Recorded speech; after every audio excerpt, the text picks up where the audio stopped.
bienvenue dans notre studio du Salon Nautique de Paris. Aujourd'hui, nous accueillons Thibaut, qui est propriétaire d'un Dufour 34 et qui a pour habitude, d'après ce que j'ai compris, de faire pas mal de voiles en solitaire. Thibaut, est-ce que vous pouvez nous dire quand est-ce que vous avez acheté votre Dufour 34 ?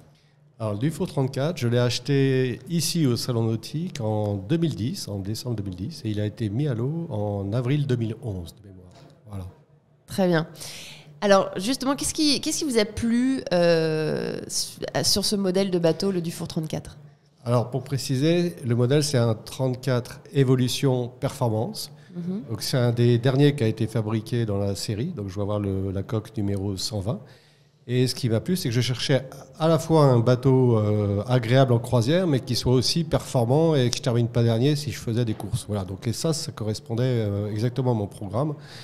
Et par rapport à la taille, comme effectivement, comme vous l'avez dit, je fais du solitaire, je n'ai pas besoin forcément d'un bateau beaucoup plus grand, et ça correspondait un peu au bateau de mes rêves qui avait tous les critères que je recherchais à l'époque. Et d'ailleurs, si c'était à refaire, je crois que je reprendrais le même modèle. Sauf que ça n'existe plus malheureusement en neuf. Mais il y a un marché de l'occasion assez vaste sur le même type de bateau. Et le bateau est très demandé sur le marché de l'occasion. Mais il n'est pas à vendre, le bien, donc il n'y a pas de souci. Mince. Voilà. Bon, ça c'est doté.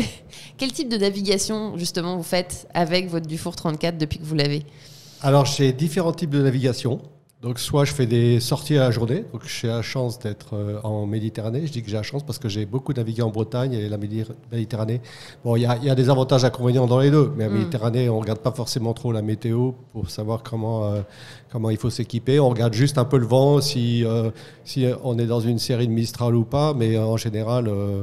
même quand il y a du Mistral et qu'il ne reste pas trop fort, ça reste toujours navigable. Voilà. Donc soit la sortie, c'est une balade à la journée avec soit des amis, soit des enfants, la famille. Soit c'est une balade sur plusieurs jours dans les îles. Voilà, Porquerolles, Porquerolles, Saint-Tropez, un peu plus loin, retour Toulon. Ou après de l'autre côté, voilà, donc côté les Ambiers, les calanques de Cassis, etc. Donc c'est des promenades qui peuvent faire 3, 4, 5 jours. Voilà. Soit c'est carrément un peu plus loin, donc c'est soit vers la Corse, aller-retour. Donc déjà, il faut prévoir un petit peu de temps pour faire les traversées. Et puis après, en Corse, il faut aussi se balader. Donc souvent, moi, ce que j'apprécie, c'est de faire le tour. Ou sinon, je préfère la côte ouest et descendre... jusqu'au Lavezzi et la Sardaigne, voilà. Donc, et puis, alors, j'ai pas encore fait, mais je suis assez tenté par les Baléares. Mais il y a une traversée qui est un peu longue, alors qu'en solo, c'est un peu plus difficile quand il y a plusieurs nuits en mer. Voilà. Donc, quand il y a une seule nuit, il n'y a pas de souci. Bon, et quand il y a plusieurs nuits, il vaut mieux être en équipage, et c'est pas évident. Moi, si je fais du solo, c'est pas par dirais-je, conviction, c'est plus par la difficulté de trouver les bonnes fenêtres pour avoir un équipage, la bonne fenêtre météo, les bonnes dates par rapport au boulot, etc. Donc, ce qui n'est jamais évident. Donc, parfois, ça arrive, mais bien, en fait, souvent, je le fais en solo. Et justement, quelles sont vos joies en mer en solo ? Déjà, on est seul. Parce que, ce que je veux dire par là, c'est qu'on est en face de soi-même et dans un environnement qui aide à réfléchir sur la beauté de tout ce qui entoure. Et là, c'est fabuleux. Donc, une traversée en solo, quand vous regardez la mer, vous vous en lassez jamais. Quand vous voyez les dauphins danser autour de vos bateaux, vous vous en lassez pas. Bon, le paysage change en permanence, même si vous êtes toujours en mer. Et il n'y a jamais, moi, j'ai jamais une seconde d'ennui en solo, et vous pensez à énormément de choses et dans un environnement qui est merveilleux jour et nuit. Voilà. Mais justement, pour profiter de cet environnement qui est absolument merveilleux, il fait rêver quand même beaucoup de personnes sur la planète. Quel type d'équipement vous avez à bord de votre Dufour 34 ? Alors, j'ai l'équipement classique, je dirais, donc un bon moteur, j'ai des bonnes voiles, enfin j'ai pris des voiles un petit peu performantes parce que j'aime bien que le bateau aille vite. Et puis je suis aussi équipé en énergie avec un panneau solaire, donc j'ai un panneau de 150 watts qui, grâce au soleil dans le sud, permet de faire fonctionner le frigo et le pilote automatique. Voilà, donc, et les instruments de navigation. Donc ça me suffit amplement.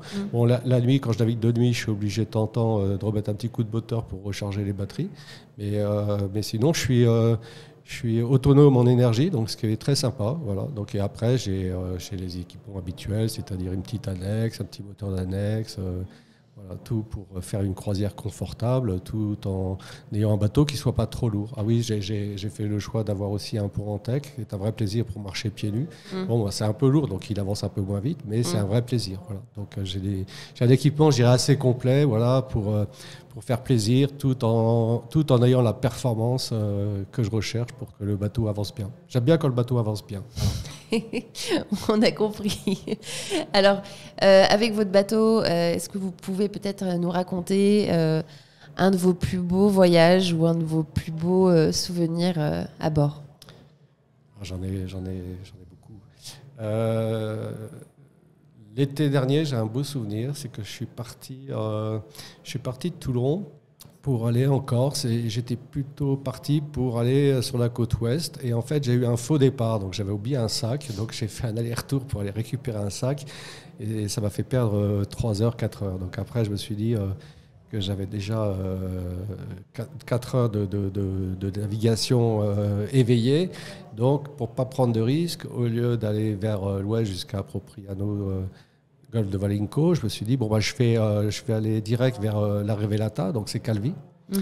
Et je me suis retrouvé bord à bord avec un voisin de ponton. Je savais qu'il partait dans le même créneau horaire à peu près dans lequel je me suis retrouvé en partant en retard. Voilà. Et c'était un Centurion, un bateau, donc c'est un 45 pieds, donc un bateau qui est censé marcher beaucoup plus vite.